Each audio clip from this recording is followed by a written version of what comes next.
네, 다음 중 탈수 증상은 무엇일까요? 1번 근육 경련, 2번 두통, 3번 입냄새, 4번 변비 이렇게 사지선다인데요. 네.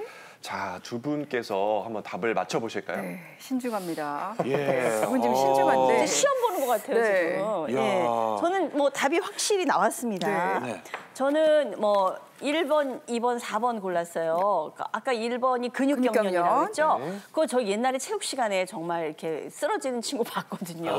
예, 맞는 것 같고 두통은 제가 정말 한 번 더위 먹었을 때 머리가 깨질 듯이 아픈 거 경험해봤으니까 제 경험상 맞습니다. 네. 그 입냄새랑 이거는 수분은 조금 이거 아닌 것 같고 예, 4번 변비는 물 많이 안 드시면 변비 걸리는 거 이거 확실합니다. 예. 저도 뭐 거의 네. 비슷한데 답이 조금 겹치는 게 있어요. 아, 그래요? 저는 일단 변비부터입니다. 저는 변비부터라고 표현할게요. 물을 적게 마시면은 방금 임수미 아나운서님 설명하신 것처럼 네.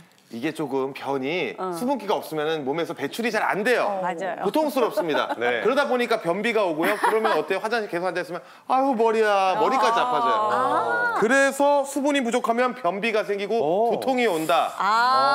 어떻습니까? 그리고 네. 오래 앉아있으면 일어날 때 핑 돌아요. 거기다가 관절도 안 좋아져요. 큰일 났네. 그러네. 자, 그럼 정답을 한번 확인해보고 이 중에 정답이 있나요, 교수님? 정답은 전부 답니다. 네 개가 1, 2, 다. 3, 4? 예, 아까 말씀하신 대로 입냄새하고 변비는 아마도 이렇게 수분이 줄어들게 되면 일단 세균들이 또 많이 자랄 수 있기 때문에 이거 발생할 수가 있고 근육 경련 우리가 이제 운동할 때 쥐난다고 이야기하잖아요. 이 쥐나는 표현을 주로 많이 사용하시는데 이게 몸 안에서 나트륨하고 칼륨의 양의 어떤 불균형 때문에 생기는 거거든요. 그래서 운동 중에 보면 후반전에 주로 많이 생기잖아요. 그래서 이런 것들이 아마 이제 그 수분의 어떤 문제 때문에 발생할 수 있다고 보시면 되고 또 세로토닌 함량이라는 게 있어요. 이 세로토닌의 영향을 또 이 어떤 수분의 어떤 문제 때문에 발생할 수 있기 때문에 이럴 때 무슨 증상이 나타나냐면 두통이 발생합니다. 이 네 가지가 다 해당될 수 있습니다. 그래요. 그렇군요. 송 교수님, 네. 입냄새와 변비도 탈수 증상 중에 있었어요. 네, 아까 변비는 말씀하셨는데 입냄새는 아무도 답을 안 하셨네요. 의외네요. 네, 입냄새는 보통 이제 세균 때문에 나는 경우가 많은데요. 수분이 부족하면 침도 잘 안 만들어지겠죠. 그리고 침이 풍부하지 않으면 입안에 세균이 잘 자라게 됩니다. 그래서 이 경우 입냄새가 평소보다 심해질 수 있는데요. 이럴 때 이제 우리가 자고 일어났을 때 입냄새 나는 거 이거 동일한 원리라고 보면 되십니다. 그래서 우리가 이제 입냄새도 역시 수분이 부족할 때 더 심해진다라고 할 수 있고요. 그리고 변비는 아까 다 맞춰주셨어요.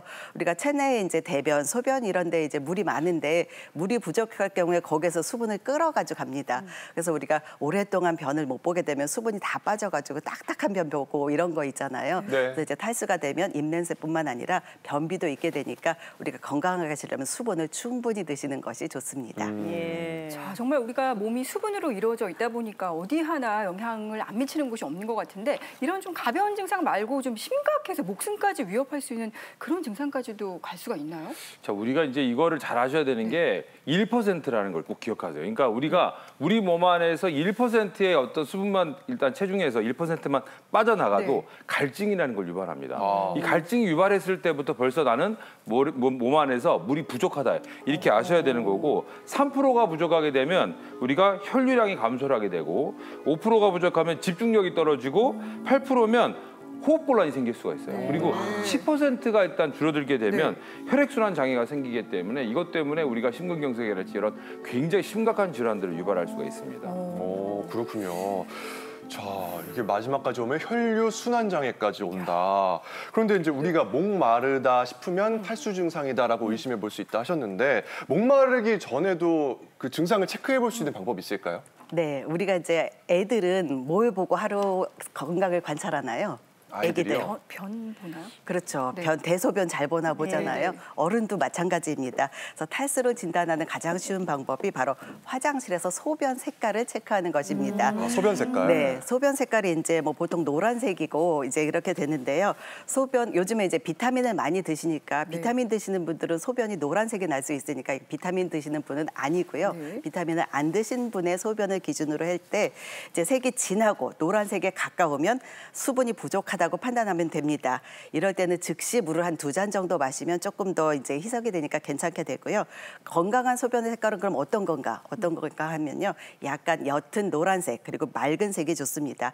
그래서 화장실 가실 때 급하다 그냥 볼일만 보고 나오지 마시고요. 좀 관심을 가지시고 소변색이 그냥 적당한지 너무 진하진 않은지 좀 살펴보시고 나오면 좋을 것 같습니다. 자, 이제 수분 부족으로 어떤 증상들이 있는지 궁금해하실 텐데요. 차트로 준비를 해봤습니다. 네, 첫 번째는 네. 탈수로 뇌에 또 어떤 질환을 야기할 수 있습니다. 무서운데요? 뭘까요?